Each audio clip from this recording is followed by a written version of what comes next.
Alors, Madame, Monsieur, de la librairie Olivier à Montréal, il me fait plaisir de vous souhaiter la bienvenue à Chasseurs d'idées. Pour les plus jeunes d'entre vous, Big Brother, c'est fort probablement une émission de télévision. Pour les plus vieux, comme moi et certains d'entre vous, je n'en doute pas, c'est un personnage terrifiant qui a été créé par George Orwell dans son roman 1984. Alors, rapidement, je vous rappelle, pour ceux qui l'ont lu ou qui ne l'auraient pas lu, que le livre 1984 est publié en 1948. Ça décrit un pays totalitaire qui s'appelle l'Océania, sur lequel règne un parti unique et un dictateur qui est Big Brother. Son portrait est affiché absolument partout, à l'extérieur, à l'intérieur des édifices. Et il y a cette particularité sur les affiches d'avoir des yeux qui semblent vous suivre. On a l'impression qu'on est surveillé tout le temps et partout. La liberté individuelle, évidemment, n'existe pas. La police de la pensée torture, rééduque et, si vous avez moins de chance, exécute ceux qui ont une attitude qui ne correspondrait pas à la norme recherchée ou établie. Les appartements sont équipés de télécrans qu'il est impossible d'éteindre et qui diffusent 24 heures sur 24 la propagande officielle du gouvernement. Et en même temps, bien, ça permet aux partis de voir ce que les gens font dans leur appartement. Alors voilà un résumé trop rapide, sans doute injuste aussi, mais c'est ce qu'on peut faire dans quelques secondes. Alors, depuis 1948, il y a des gens qui disent que l'univers totalitaire décrit par Orwell, c'est pertinent, ça nous aide à comprendre les enjeux des sociétés dans lesquelles on vit. Et il y en a d'autres qui disent, avec la fin du fascisme, avec la fin de Staline, c'est une caricature complètement dépassée. Alors, avec nos invités, on va essayer de voir clair dans cette question. Je vous les présente tout de suite. Julius Gray, merci beaucoup d'être là, avocat et professeur à la faculté de droit de l'Université McGill. Jacques Ruelland. Monsieur Ruelland, merci beaucoup d'être là. Professeur au département d'histoire de l'Université de Montréal et finalement André Roch, professeur au département de philosophie du Collège Montmorency. Et vous êtes auteur, André Roch, avec Jacques Ruelland, co-auteur, et avec le philosophe de l'Université Laval, je crois, Guy Bouchard, de Orwell et 1984, trois approches, trois points de vue là-dessus, qu'on vous présentera en bibliographie à la fin de l'émission. Donc, question à tous, si vous êtes prêts. Depuis sa publication, il est à la mode de voir la main de Big Brother un petit peu partout et d'annoncer des dérapages totalitaires à la Orwell. Est-ce qu'il n'y a pas une tendance à orwelliser le monde dans lequel on est? Julius Gray. Non, je pense qu'en fait, il y a beaucoup de gens qui se félicitaient en 1984 que ça n'était pas arrivé, et je pense qu'ils se sont félicités trop tôt. Il y a beaucoup d'éléments de ce que Orwell a prévu. Évidemment, personne n'est prophète, il n'a pas pu tout prévoir. Beaucoup d'éléments qui sont vrais, qui sont encore plus vrais que ce qu'on aurait pu penser. Et je vais en nommer juste deux ou trois. Je pense que ce n'est pas la dictature, c'est une partie assez petite, on pourra y retourner. C'est le contrôle de pensée, la formation de la pensée, la déformation de la langue qui arrive en même temps. La géopolitique est une situation où il y a trois grands empires qui se font la guerre et qui s'affrontent. Il y a énormément dans ce livre, et bien sûr la perte de tout espace privé, qui est réel et vrai. Je pense que Orwell se qualifie parmi les grands prophètes. Jacques Ruelland. Je proteste. Je proteste, mon cher Jacques, parce que j'estime qu'on a démonisé le nom d'Orwell. Vous l'avez employé vous-même tout à l'heure en parlant de société orwellienne. Et Orwell, malheureusement, partage ce triste sort avec Sade ou avec Sacher-Masoch. Ouais. On a démonisé leur nom, comme on a démonisé d'ailleurs le titre de 1984, qui n'était pas le titre que voulait donner Orwell à son roman. C'était, au départ, Le dernier homme en Europe. Parce que ce que vous soulignez, c'est que Orwell était un critique, mais féroce du totalitarisme. Donc, oui, mais il ne faut pas coller société orwellienne à société totalitaire comme si... Le roman n'est pas daté, en fait. Même s'il décrit une société qui était celle que regardait Orwell à son époque, le roman, comme tel, n'est pas daté. Il n'est pas plus d'actualité en 1984 qu'en 2002, qu'en 2050. Il est tout le temps d'actualité, parce que tout le temps, le totalitarisme nous menace. Ouais. Il est à nos portes. Il faut être vigilant, mais il ne faut pas devenir paranoïaque. Il y a une différence entre être prudent et paranoïaque. C'est le message de 1984. Non, c'est mon message à moi, à travers ma lecture de 1984. D'accord, je note. On y reviendra. André Roch.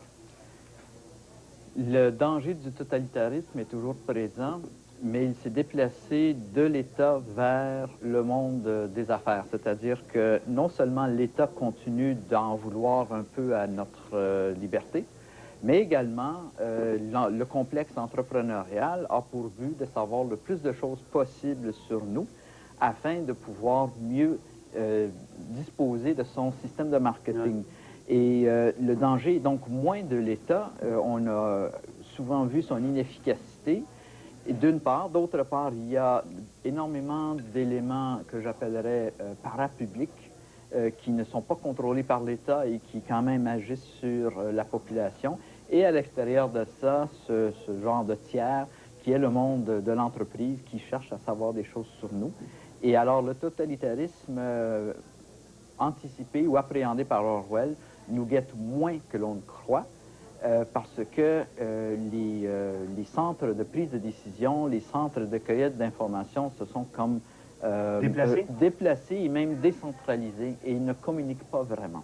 On verra plus tard si c'est moins dangereux. C'est déjà le moment de la pause.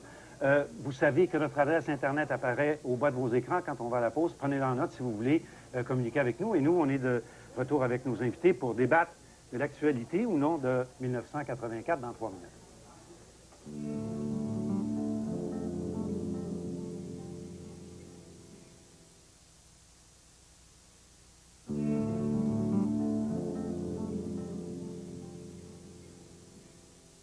Alors, Madame, Monsieur, merci beaucoup d'être de retour avec nous et avec George Orwell, 1984. Je ne sais pas s'il y en a chez vous qui feraient l'expérience de relire 1984, mais je l'ai fait. Et ce qui m'a frappé, c'est que ce qu'on retient beaucoup, c'est Big Brother, l'image de Big Brother et les télécrans un peu partout, quand ça fait longtemps qu'on n'a pas lu. Mais quand on le relit, on se rend compte que l'œuvre est beaucoup plus subtile que ça, sur la propagande, sur le lavage de cerveau, sur la terreur, sur la fragilité de notre humanité. Il y a des passages absolument extraordinaires. Ce qui m'amène à un tour de table. Messieurs, qu'est-ce que vous retenez de 1984? Julius Gray. La première chose que je voudrais dire, c'est que bien sûr, quand je l'ai lu en 9e année d'école, c'était secondaire 2, j'avais peur. C'était la peur. Mais depuis, j'ai compris que la peur et la terreur, c'était des petites choses. Relativement au reste du roman, Orwell, bien sûr, avait peur du communisme. Il avait peur du stalinisme qu'il avait vécu en Espagne. Il a donc mis certains traits du stalinisme. Mais en fait, ce qui était important, et important pour nous, il a divisé la société en 3, finalement. Il y avait les inner party, les gens privilégiés. Le parti intérieur, les gens du parti intérieur. Le outer party, qui étaient ceux qui étaient vraiment terrorisés. C'était le seul qui était terrorisé. Ça, c'est le parti extérieur, les fonctionnaires. C'est extérieur, c'est ça. Et c'est eux qui ont été soumis à la terreur. Et finalement, il y avait la grande majorité des proles, des prolétaires, qui étaient les exclus. 85 de la population. C'est ça qui donne peur, parce que notre société a tendance à exclure de plus en plus de gens. C'est l'exclusion, c'est une société qui est finalement très stratifiée et où une petite partie est soumise à la terreur. Et la différence, je pense, entre notre société, la société du marché, ce qu'on appelle la grande démocratie, et 1984, ce que nous avons appris, ou les maîtres de la société ont appris, qu'il n'est pas nécessaire de terroriser le parti extérieur. On peut l'acheter, on peut créer une rectitude politique. Ils ne parleront pas par crainte de paraître ridicule ou de ne pas dire ce que les autres disent. On peut former l'opinion. Alors finalement, ce qui était effrayant dans 1984, c'était la suppression de la pensée libre humaine. Non pas par la terreur, c'était encore moins. Mais dans 1984, c'était la terreur. Il y avait une partie qui était terreur, mais le reste, c'était la propagande constante, lavage de cerveau, la création d'une version de l'histoire. Par exemple, regardez notre monde. Les gens, dans 1984, croyaient qu'ils vivaient dans le meilleur des mondes. Mais regardez les Américains moyens, qui n'ont pas d'assurance maladie vraiment, qui ne vivent pas si bien que ça, où le niveau de vie n'est pas monté pour l'homme moyen depuis très très longtemps, mais ils s'imaginent tous qu'ils vivent dans la meilleure société au monde, et dire le contraire, c'est de se transformer vers le but. C'est vraiment ça qui est là. Il y a des façons différentes de former la pensée, mais elle n'est pour autant pas plus libre. Oui. Alors, bon, disons que vous retenez quand même que chez Orwell, en 1984, il y a beaucoup de ces prévisions qui se sont avérés, mais les formes sont différentes. Les formes sont tout à fait différentes. Jacques Ruellan, est-ce que vous êtes d'accord avec ça? Mon cher Julius, vous me faites peur. Et vous me faites peur parce que vous êtes exactement la victime de ce que, précisément, le roman d'Orwell dénonce. Vous avez peur. Mais la grande crainte qui existe dans Orwell se situe à deux niveaux, à mon avis. Okay? Il y a le niveau des mots, la langue, et l'usage que l'on peut faire de la langue, et Dieu sait si on fait un usage abusif des langues actuellement, eu égard par exemple à la publicité ou à la propagande politique, d'une part, et il y a aussi, je vais dire, le niveau mathématique qui doit absolument vous convaincre que là, vous voyez 3 doigts ou vous en voyez 5. Okay? Et à partir du moment où vous êtes persuadé que vous avez 3 doigts ou que vous en avez 5, ici, hein, eh bien, vous êtes à ce moment-là victime de cette peur. Vous êtes rentré dans la peur. Ce que veut faire précisément le roman, c'est de faire en sorte que vous n'ayez plus peur d'avoir éventuellement peur. C'est ça le but visé par Orwell. Mais, oui. En fait, ce qu'il atteint comme but, ce roman-là, dans un premier temps, c'est de vous faire peur. Malheureusement, il devrait vous permettre de ne plus avoir peur d'avoir peur. Je pense que le roman veut nous laisser penser, nous dit de penser nonobstant toutes les contraintes. Oui. Oui, être critique, regardez, Oui. critique. Mais il reste que son personnage principal, Winston, dit et sait qu'un jour, le parti va lui dire 2 et 2 font 5, et il veut résister, et à la fin, il dit 2 et 2 font 5. Voilà, justement, il est vaincu. Oui. Il est vaincu. Êtes-vous vaincu? Mais non, bah, au contraire, moi je dis qu'il faut résister. Alors, ce que vous retenez, Jacques Ruellan, vous me dites si je me trompe, ce que vous retenez, vous, c'est que tout le message de 1984, c'est un message de résistance. Oui. C'est ça que vous retenez. Oui, je pense que André, par exemple, est tout à fait d'accord avec ça, non? Non. Ah! Il y a un message de résistance, il y a aussi, et toi-même, Jacques, dans ton essai, tu dis bien, il y a ce côté d'avertissement qu'il veut lancer. Alors, Orwell veut lancer un avertissement. Il dit, si nous ne faisons pas attention, ce qu'il décrit dans son roman pourrait se produire. Ouais. Et faire attention veut dire surveiller de très près nos élus politiques, l'État en général. Ce qui a été fait, Big Brother, Orwell, a souvent été mentionné, en fait, était toujours mentionné à chaque fois aux États-Unis qu'il était question d'implanter un contrôle gouvernemental quelconque. Et en ce sens, en 1984, le bilan était à l'effet que, pour ce qui était de l'avertissement, Orwell avait réussi son coup. Mm-hmm. Mais le danger, à mon avis, s'est déplacé. Je le disais en entrée de matière, c'est-à-dire qu'il n'y a pas seulement que l'État qui nous surveille, il n'y a pas seulement que l'État qui, par exemple, par le fisc, par les permis de conduire, par l'assurance maladie, acquiert des renseignements sur nous. Il y a également l'ensemble du parapublic, c'est-à-dire des écoles, les hôpitaux, le système pénitentiaire. Tout ce système-là acquiert des renseignements sur nous. La Société d'assurance automobile, la CSST, ces renseignements ne sont pas en sécurité, nous le savons, puisqu'ils peuvent être achetés. Et s'ajoute à ça, tout le monde que je nommais tout à l'heure, le monde de l'entreprise qui veut savoir des choses sur les individus. Combien de fois, pour ne donner qu'un seul exemple, combien de fois est-ce que ça nous arrive dans les magasins, au moment de passer à la caisse, de nous faire demander notre code postal? Oui. Bon, moi, en passant, je sabote toujours, je donne toujours le code postal de mon lieu de travail, et puis ça, ils s'en rendent pas compte, et alors ça bousille, mais tant mieux. Alors, c'est ma façon Mais pour de vous, c'est le spectre du fichier central, du contrôle informatique. Justement, il n'y a pas de fichier central. Ouais. Il n'y a pas de fichier central. Il a peur qu'il y en ait un. Il pourrait un jour y en avoir un, mais il y a bien plus des fichiers locaux. Ouais. des ministères, du parapublic, des entreprises, des banques de données, les cartes de crédit, les banques. Mais pour vous, André Roth, pour vous, c'est quand même dangereux. C'est dangereux parce qu'on peut l'utiliser pour nous empêcher de faire des choses. Oui, qu'est-ce que ça peut bien faire que on est sous ces renseignements-là si tu n'as rien à te reprocher? C'est pas une question. Oui, ça, c'est la question qu'on pose. Oui, alors si je me tiens chez moi, si je rentre travailler, si je ne commets aucune infraction, effectivement, mais il se pourrait très bien que l'État veuille savoir des choses sur moi ou qu'une entreprise veuille me vendre un produit. Et à ce moment-là, cette entreprise a besoin de savoir où je demeure, a besoin de savoir combien je gagne, a besoin de savoir quels sont mes intérêts.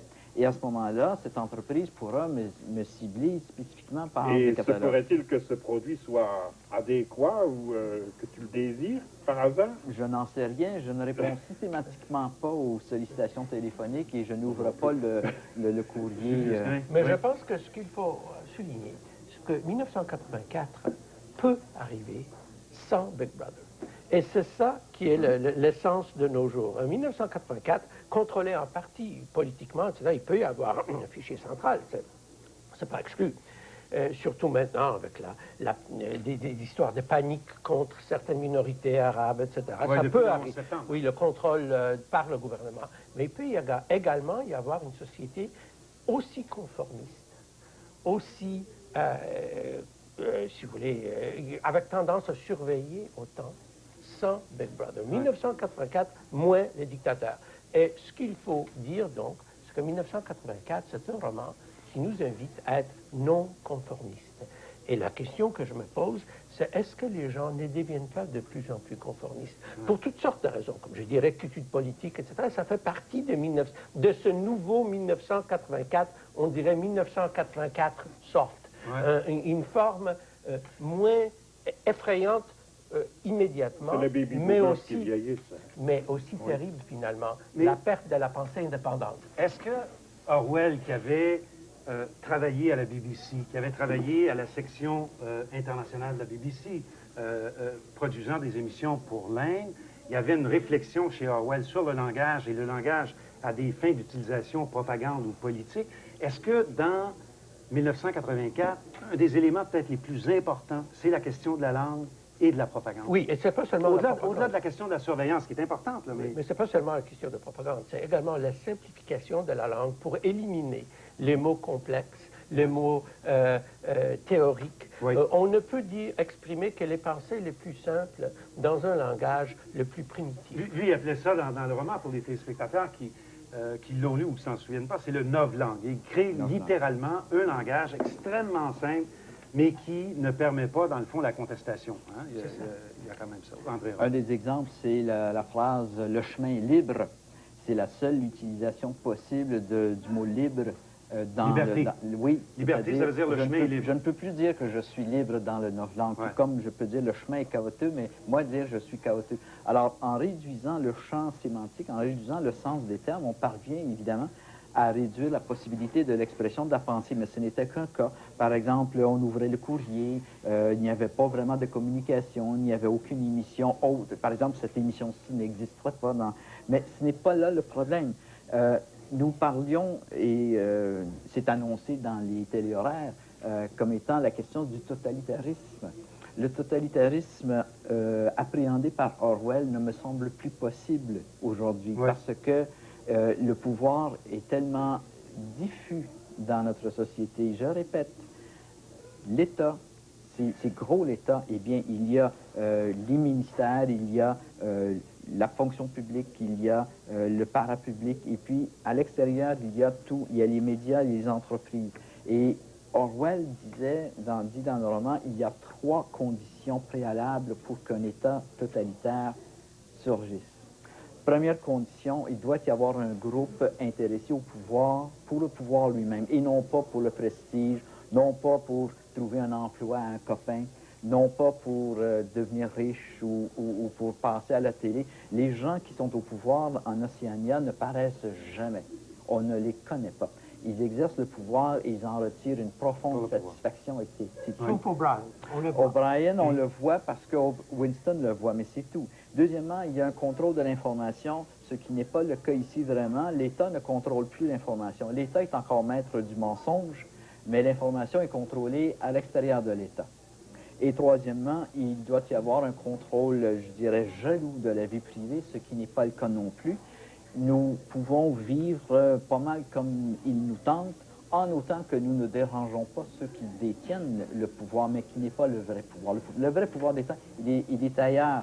Et c'est pour ça que la question semble dévier du vrai problème selon Orwell. Y a-t-il des gens qui, à un moment donné, détiendront un pouvoir total sur nous? Mais le résultat peut être le même, parce que n'oublions pas que les proles pouvaient vivre comme ils voulaient. Oui. Et on ne Les contrôlait prolétaires. pas, on ne contrôlait pas les vies privées, les vies sexuelles, c'était seulement les cadres du parti On contrôlait qui ceux qui étaient comptaient. contrôlés. Oui. Ni les vrais propriétaires de l'État, le parti, disons, la clique au pouvoir, parce qu'eux, ils vivaient comme ils voulaient, et même dans le luxe, apparemment. Oui, On ne le voit pas, vous avez raison. Mais presque On voit plus pas personne ne exactement. compte maintenant, C'est ça. comme dans le roman. mais on- Presque plus personne ne compte. Les gens C'est-à-dire, qui ont le pouvoir. vous l'avez dit, non, les vous l'avez dit vous-même, on les a achetés. Mais ce qu'on peut avoir, Et alors, il y a très peu de Ils comptent contrôle. peut-être quand même. mais on peut avoir le Ils se même contrôlent résultat. eux-mêmes pour garder leurs privilèges. Exactement, mais on peut avoir le même résultat.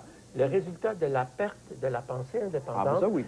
sans avoir nécessairement les types de contrôle, si on veut utiliser le mot totalitaire, mais avec le résultat d'un régime totalitaire qui est le conformisme. Est-ce qu'un des problèmes, c'est pas si on perd l'esprit critique et cette distance qu'on a individuellement qui ferait qu'on est capable de voir les jeux de pouvoir, jeux de domination et tout ça, est-ce qu'il n'y a pas une uniformisation dans les sociétés que Orwell dénonçait? J'aimerais ça qu'on écoute la citation parce que lui se sert de l'exemple de la statistique pour montrer que le mensonge généralisé, quand il est très, très généralisé, C'est l'État. ça devient très difficile de distinguer le mensonge de la vérité.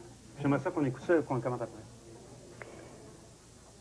Tout au long du jour et de la nuit, les télécrans vous cassaient les oreilles avec des statistiques qui prouvaient que les gens, aujourd'hui, avaient plus de nourriture, plus de vêtements, qu'ils avaient des maisons plus confortables, des distractions plus agréables, qu'ils vivaient plus longtemps, travaillaient moins d'heures, étaient plus gros, en meilleure santé, plus forts, plus heureux, plus intelligents, mieux élevés que les gens d'il y avait 50 ans.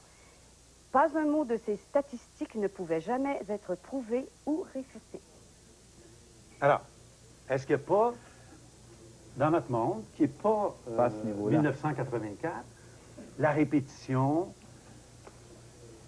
Je ne pense pas qu'on puisse faire d'Orwell un prophète, ok, premièrement. C'est un peu naïf de penser qu'il a écrit une prophétie. Non.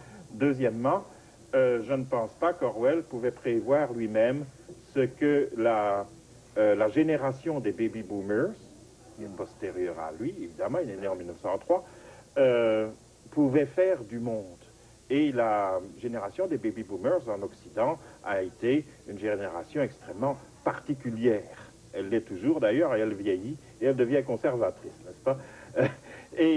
Pourquoi vous regardez Julius Gray? Parce qu'il y Je faisait ne allusion deviens tout pas, à l'heure. je fais partie de cette génération, Mais bon. je deviens de moins en moins conservateur. Avec le temps.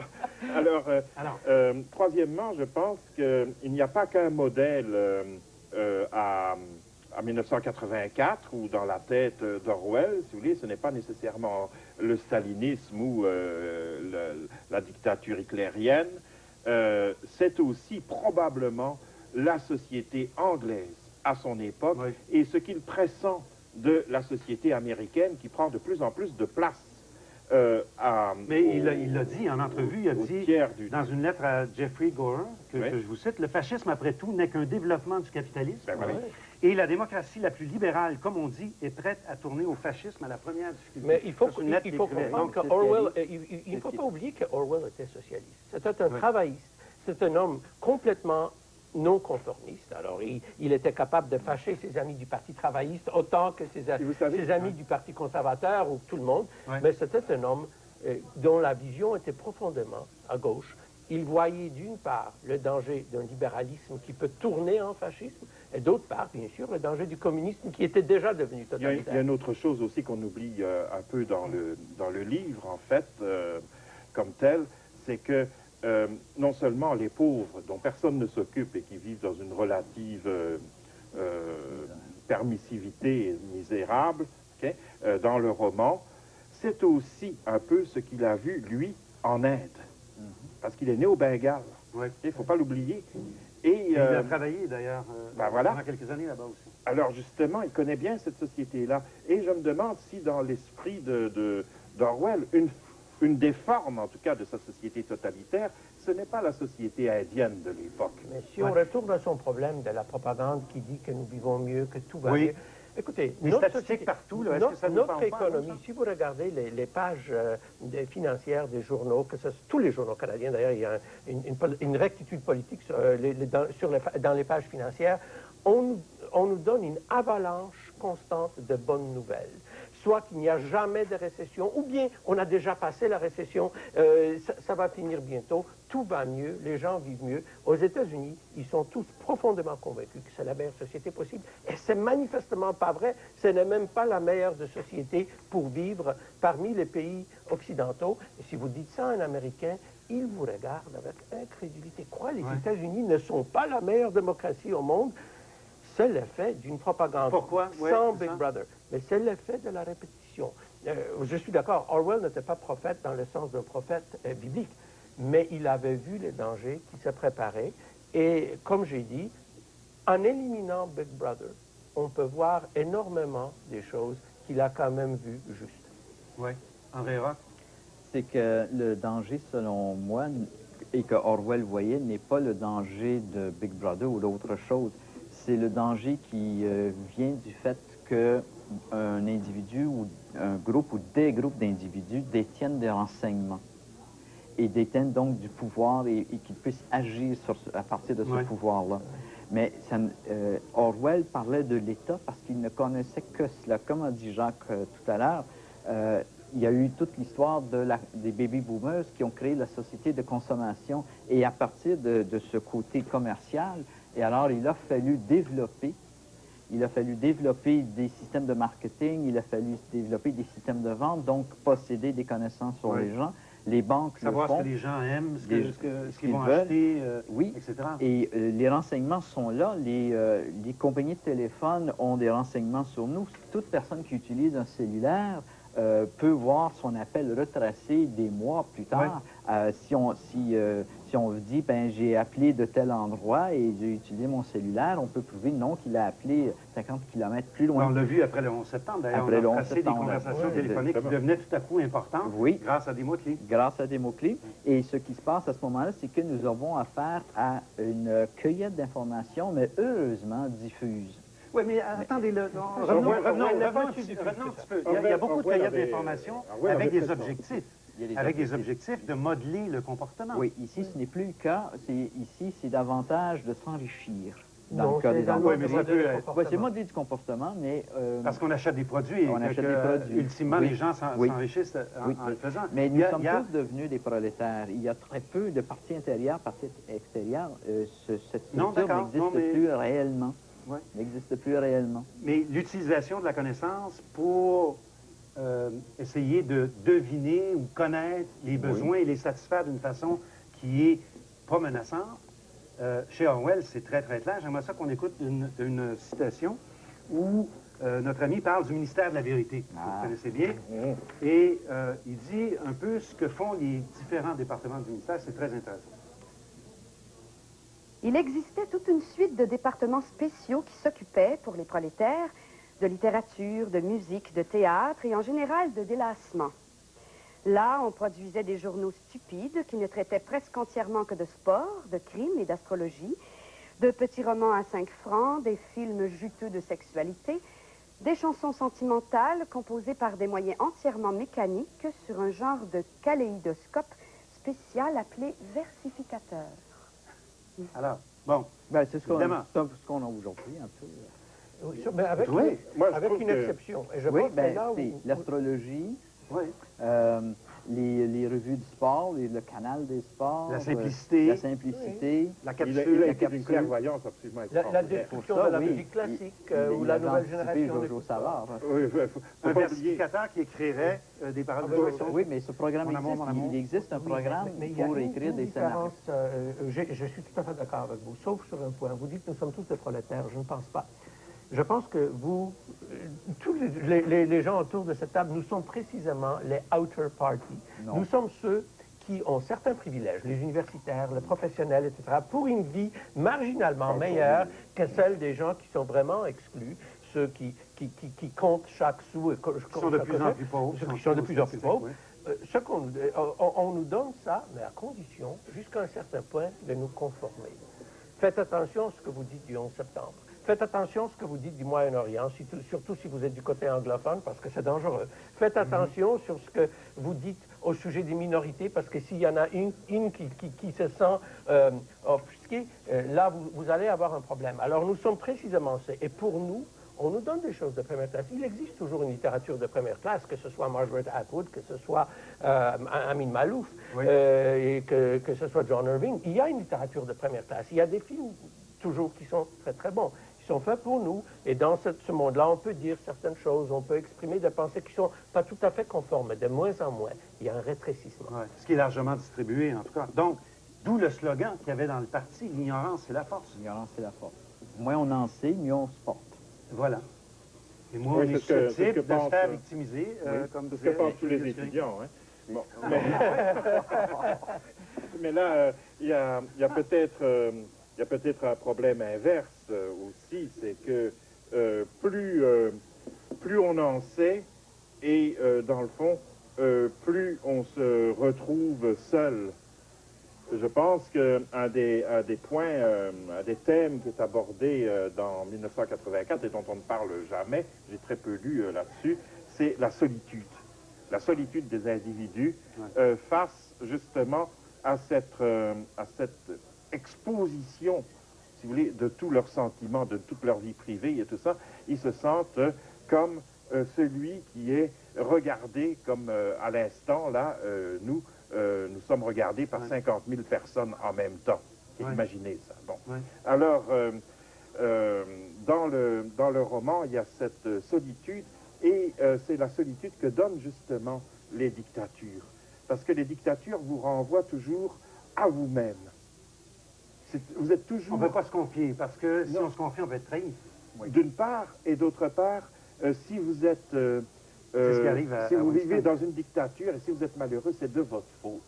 C'est toujours de votre faute. Okay? Il faut que vous vous persuadiez que c'est vous qui êtes en défaut. Okay? Il faut que vous vous persuadiez que c'est vous qui croyez réellement que ça fait 5. Dans ce cas-là, les religions sont totalitaires, puisqu'on Voilà. nous dit Ben, on peut prier tant qu'on veut, on fait les sacrifices nécessaires, les sectes, les oboles et marchent tout, comme et on ça. nous dit, ben ça n'a pas été exaucé, c'est de notre faute, et non pas Ouais. parce que... Oui, Mais diriez-vous que pour contrer cette solitude, et surtout qu'elle ne débouche pas sur la contestation, sur l'esprit critique et tout ça, il n'y a pas dans 1984 un ressort, si j'ose dire, que Orwell utilise beaucoup, et qui est la guerre. C'est-à-dire l'utilisation de la guerre justement pour amener les gens du parti ou à l'extérieur, interne ou externe, à serrer les coudes. c'est pour créer de la serrer les rangs. solidarité. C'est pour créer de la solidarité. Le phénomène a été vu, par exemple, pendant la Deuxième Guerre mondiale, en Angleterre, une société très divisée en classes et en sous-classes. Et tous ces gens-là se tenaient entre eux parce qu'il y avait un ennemi commun. Ouais. Et dès que la Regarde- guerre a été Regarde ce terminée, qui s'est passé avec le 11 septembre. oui, tout le monde C'est s'est même Et C'est regardez serré les comment coudes. Mme Thatcher, qui perdait, selon tous les sondages, a gagné à cause d'une guerre d'opérette au fin Ouais. fond. Ah ben oui. Tout d'un Ouais. coup, elle a gagné les élections. Ben oui. de ça faire n'est- prendre. oui, voilà. Oui, Clinton aussi a été soupçonné Mais d'utiliser c'est ça. le Kosovo Mais pour... on parle justement de la solitude. Et je veux vous rappeler que je pense que dans notre société, cette solitude existe. Et encore une fois, elle est sans Big Brother. Ce n'est pas dangereux de dire le contraire dans le sens physique. Personne ne va nous arrêter, nous liquider. Pourtant, les gens ne les disent pas, précisément parce que dans notre classe, dans cette classe un peu privilégiée, il y a un prix énorme du point de vue de carrière. Et tout ça. Donc, je pense que nous savons que de moins en moins, les gens risquent les affrontements. Je participais dans un programme de radio il y a quelques semaines où un jeune Cubain a appelé pour dire que quand il était à Cuba, il pensait que c'était une dictature totale, il ne pouvait pas parler, on ne pouvait pas dire certaines choses sur Fidel. Mais quand il est arrivé ici, il a réalisé qu'à part cette seule question, on peut dire une chose sur Landry ou sur Chrétien comme on veut, mais à part cela, les gens parlent moins ouvertement chez nous. Ils évitent les affrontements encore plus assidûment que les Cubains, qui savent où il y a les 2 ou 3 choses qu'on ne peut pas dire, mais pour le reste, plus ou moins libre. Peut-être sommes-nous un peu plus aussi désabusés Oui. de nos politiciens que ne le sont les Cubains. Confortable et confortable, Sûrement, matériellement sûrement. confortable. Je pense qu'il y a beaucoup de gens qui sont seuls dans le sens qu'ils ne croient pas. Ceux qui sont obligés de dire pendant les parties, les dîners, les cocktails, ils ne croient pas, mais ils ont tellement peur de paraître d'une part ridicule et d'avoir des conséquences très, très vagues, mais quand même palpables sur leur carrière qu'ils ne disent pas. Je voudrais retourner la question. À quoi ça servirait? Ces gens-là nous mentent. On dit qu'un mensonge, c'est cacher la vérité. Mais À quoi ça nous servirait quoi? de contester, de dire les choses, de dire ce qui se passe. Nous Oui. savons bien, il y a du mensonge partout. Il y a des politiciens corrompus, des politiciens des lieux communs. criminels. Il y a des fonctionnaires corrompus, des fonctionnaires criminels. Pour vous, la langue de bois, c'est la neuve langue, là. Ce que je veux dire, c'est que ça ne sert à rien parce que nous savons que ces gens, nos politiciens, nos dirigeants, nous mentent systématiquement. Et même si on voulait les remplacer, on les remplacerait par d'autres gens. Et si nous-mêmes devions y aller, nous serions peut-être entourés de gens prêts à nous trahir. La question est bien davantage, non plus tellement du totalitarisme, mais du déclin. Mais Ouais. on peut dire, on est donc, dans un certain sens, dans une société un peu semblable. C'est-à-dire, on ne peut pas changer le système. Non, Ce que vous ça, venez de c'est dire, vrai, oui. le système ne peut pas être changé. Certaines choses ne peuvent pas être exprimées sans courir un risque qui n'est pas celui de la liquidation. Ça, c'est une grande différence. Je l'admets, c'est pas la même Ouais. chose. Mais quand même, on ne peut pas s'exprimer, on ne peut pas vraiment changer les systèmes. Et de plus en plus autour de nous, les gens pensent ce qu'on leur dit de penser et d'une façon relativement moins complexe qu'avant à cause des changements linguistiques. Donc, le danger de Orwell existe. Maintenant, moi, je ne dis absolument pas que c'est désespéré, que c'est fini, loin de là. Je suis avec vous, je pense qu'il faut résister, mais il faut être conscient. Mais c'est quand même du assez danger. extraordinaire. Vous dites, et André Roch, Julius Gray, vous semblez être d'accord, je vais attendre pour M. Ruellan, mais que d'une certaine façon, on est à beaucoup d'égards dans 1984. Donc, Orwell a eu raison. Sans les aspects Big Brother, La violence en moins. pouvoir d'État là, absolument concentré, que les gens sont moins critiques qu'ils devraient l'être, qui ne profitent pas du système démocratique dans lequel on est. Pourquoi? Mais, Uniquement pour la À cause des tricheurs. À quoi sert de jouer, par exemple, vous avez déjà joué aux cartes, alors à quoi sert de jouer s'il y a des tricheurs et que les autres les tolèrent? Vous ne gagnerez jamais. Et de plus, votre plaisir de jouer est perturbé et détruit du fait qu'il y a des tricheurs. Alors, s'il y a des tricheurs, les gens honnêtes, ils perdent leur temps. En outre, je pense qu'il y a 2 façons de dominer les individus au niveau du roman de 1984. D'abord par la langue et ensuite par la terreur armée, la guerre. Bon, nous, en Occident, nous avons trouvé un système extraordinaire, c'est que la guerre, on ne la fait plus en Occident, on va la faire ailleurs. Bon, c'est bien plus pratique. mais C'est ce les que je deux faisais autres en 1984. les autres aussi, en Afrique. C'est ce que je faisais. Exactement. OK, on l'a fait ailleurs. Bon. Deuxièmement, donc on n'a plus peur de la guerre. Comment est-ce qu'on va nous dominer? On nous domine par la parole. Actuellement, nous sommes dominés dans une société confortable par un ensemble de concepts et de mots qui sont utilisés, si vous voulez, à des fins donc de propagande et de commercialisation, etc., bon, publicité et tout ce que vous voulez. C'est la langue qui nous domine actuellement, et c'est la langue dont on se sert pour nous dominer. On n'a plus besoin de nous dominer par la guerre. Et on y a des moyens scientifiques. Par exemple, le groupe de focus. Si on veut voir si un slogan va fonctionner, que ce soit un parti politique, que ce soit Hollywood qui veut voir si un film va se vendre, que ce soit une compagnie qui veut vendre un produit, ils prennent des groupes. Il y a même des études scientifiques. Ça prend un échantillon, disons, de 2, 3, Les groupes 4 000 cibles, ce qu'on personnes. appelle les focus Oui. groups. là. Mais c'est ça. On prend l'échantillon qui s'impose et on le trouve. Mais il y a un autre problème, je pense, et c'est la raison pour laquelle on ne peut pas changer les systèmes. C'est que les systèmes est vraiment inaccessible. Je pense que les États-Unis, qui sont plus avancés sur cette triste route que nous, c'est le meilleur exemple. Il y a 2 choses qui sont inaccessibles pour un citoyen moyen. il ne peut pas être candidat politique parce que ça prend des millions pour une campagne. Donc, soit il doit avoir les millions, soit il doit trouver les millions chez ceux qui les ont, donc il doit représenter leur intérêt. Et de moins en moins, les syndicats n'ont plus l'argent aux États-Unis, donc ça doit venir des affaires. Deuxièmement, De Enron ou d'autres compagnies. une autre chose qui est presque inaccessible aux États-Unis, c'est la justice.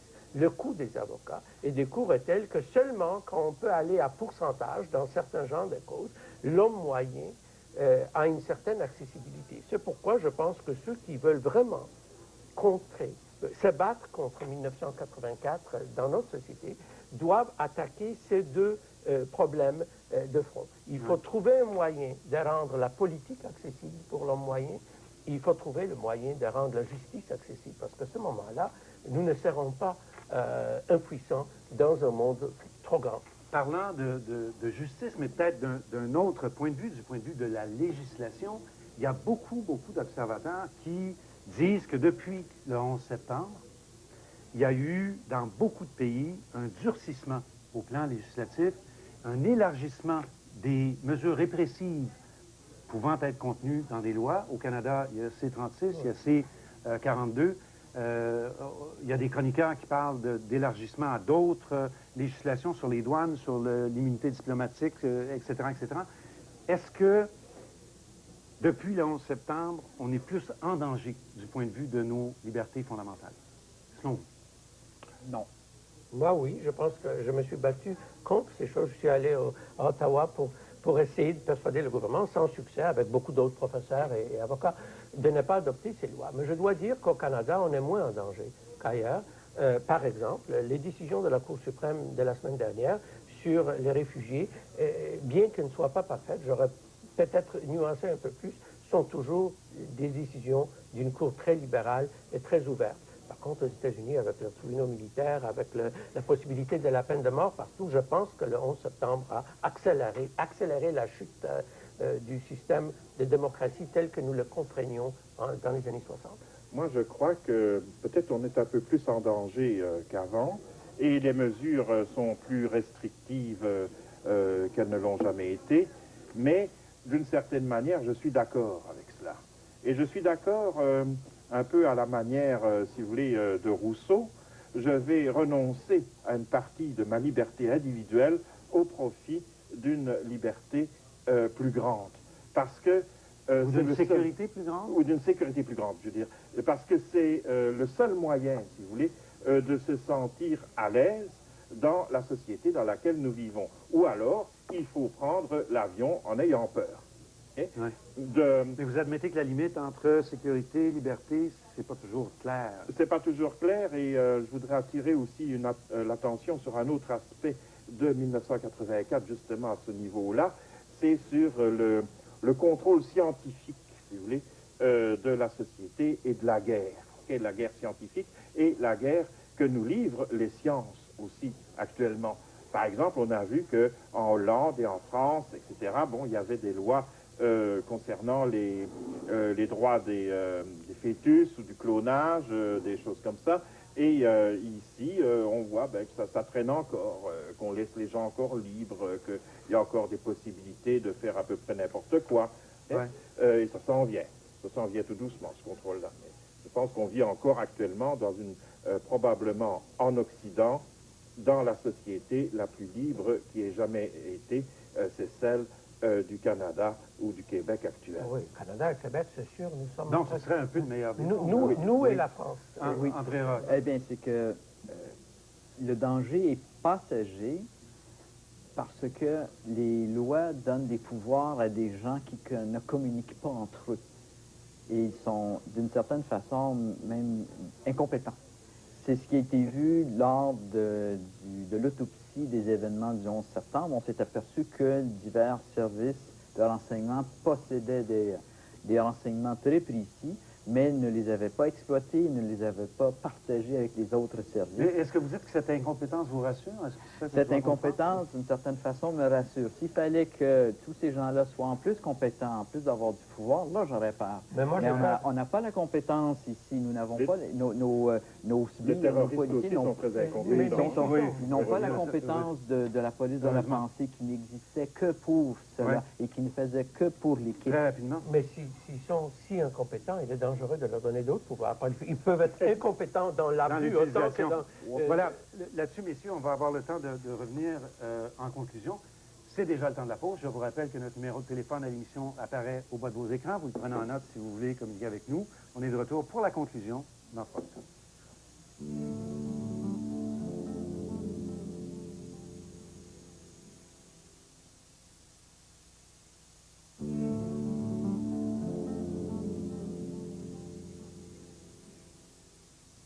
Alors, madame, monsieur, merci beaucoup d'être de retour. C'est le moment des livres. Il y en a quelques-uns. Le premier, à tout seigneur, tout honneur, George Orwell, 1984. Ça, c'est l'édition Gallimard, 1950. Je crois que c'est la première édition française.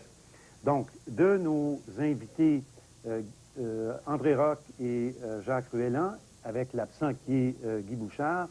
3 interprétations différentes, donc, de Orwell. Orwell et 1984, 3 approches, donc approche littéraire, une remise en contexte, les institutions politiques, etc.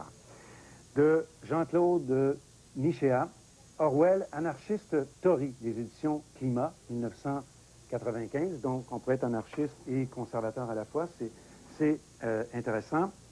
BigBrother.com, la vie privée sous surveillance, ça c'est de Reg Whittaker, aux presses, l'Université Laval, 2001, donc tout récent. C'est un spécialiste de l'information, du renseignement, et il y a là-dedans un gros chapitre sur l'entreprise privée et sa cueillette farouche d'informations sur nos vies. De Bernard Crick, George Orwell, Une vie, les éditions Ballant, 1982, une biographie d'Orwell qui est très complète, probablement une des meilleures à ce jour, et ça vient de paraître. Donc, tout neuf, tout nouveau, sorti des presses. C'est au Courrier international, première semaine de janvier, Liberté en danger. Donc, voilà, conclusion. Il y a dans le roman d'Orwell un personnage qui s'appelle Julia, qui est son amante, finalement, et qui semble incarner ce dont vous parliez un petit peu plus tôt dans l'émission, à savoir quelqu'un qui est conscient des problèmes de Big Brother et du parti unique, mais qui, dans le fond, ne pense pas qu'on peut changer quoi que ce soit et qui essaie de s'organiser une vie à l'intérieur de ça, presque le cocooning. Alors, est-ce que on doit déduire que c'est la seule façon de s'en sortir dans un univers orwellien? Julius Gray.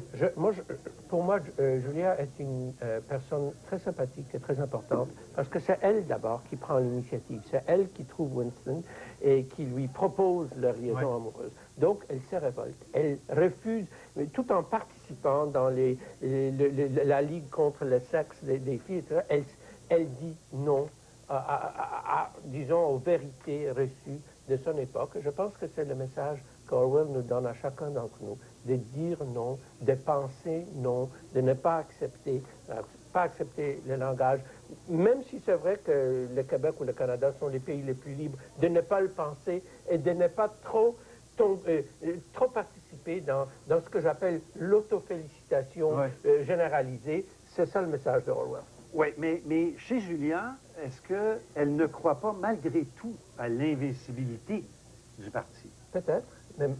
C'est-tu son combat ailleurs que Winston qui, lui, veut défaire le parti avec l'aide des prolétaires, pas elle? Écoutez, c'est presque... Ça, c'est le cocooning, c'est le repli sur soi. L'histoire existentialiste à cette époque-là, que l'homme peut être conscient de l'inévitabilité de la défaite ou de la mort et se battre quand même. Prométhée qui décide d'agir malgré la puissance des dieux. Et je pense que c'est la prescription de Orwell pour casser la pensée unique. Résister. Moi, je pense d'abord que le complément absolument indispensable à 1984, c'est la ferme des animaux. Okay? Il ne faut pas que la ferme des animaux arrive. Il ne faut pas que, comme il le dit dans la dernière phrase, pour me permettre une toute petite citation, « Dehors les yeux des animaux allaient du cochon à l'homme et de l'homme au cochon, et de nouveau du cochon à l'homme, mais déjà il était impossible de distinguer l'un de l'autre. » Le personnage de Julia, à mon avis, est relié à ça. Parce que Julia, malgré son conformisme, malgré tous ses défauts, disons, représente peut-être, dans toute la misogynie de George Orwell. Et on sait qu'il était misogyne. Il avait eu une sœur aînée, une sœur puinée, une mère très protectrice, etc. Et un père qu'il n'avait presque pas connu. Orwell, je pense, considère que peut-être le seul espoir d'en sortir vient de cette petite phrase que l'on trouve dans le mythe de Sisyphe de Camus. Il faut imaginer Sisyphe heureux. Il faut imaginer Julia heureuse. Il faut imaginer que malgré tous ces problèmes, c'est par l'attitude de Julia peut-être qu'on va en sortir, même si elle-même est persuadée qu'on n'en sortira jamais. Donc, l'individualisme encore. Oui. Les solutions individuelles. Julia m'a semblé plutôt un repoussoir pour Winston, c'est-à-dire c'est une fille qui ne veut rien faire pour elle, elle veut survivre et non pas résister, elle veut simplement survivre. Si elle peut faire plus, ben elle le fera, mais en fait elle ne fait rien, elle n'est pas intéressée. Et Winston lui dit, à un moment donné, un passage d'ailleurs mal traduit, il lui dit, chérie, tu n'es une rebelle qu'en bas de la ceinture. Ouais. Alors, Julia, c'est un cas de résistance, un cas intéressant, mais il faut pousser plus loin. Pouvons-nous faire quelque chose contre ce système qui nous opprime? Ben voilà, La elle croit réponse, que non. vous dites oui. C'est-à-dire que Julia le fait sans y croire, parce qu'elle sait qu'à la fin, on perd, mais il y a une possibilité qui est, à chaque fois qu'on a l'occasion, de saboter le système, mettre quelques grains de sable dans l'engrenage et trouver des gens qui sont prêts à faire la même chose et au moins ralentir pour qu'à un moment donné, ce système meure de sa belle mort. Bon, alors là-dessus, sur ces mots d'espoir, tout petit, c'est déjà la fin à la maison. Merci d'avoir été avec nous et je vous donne rendez-vous à Chasseurs d'idées la semaine prochaine. Merci d'avoir été là.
Lundi au Chouette Sophie, l'humoriste.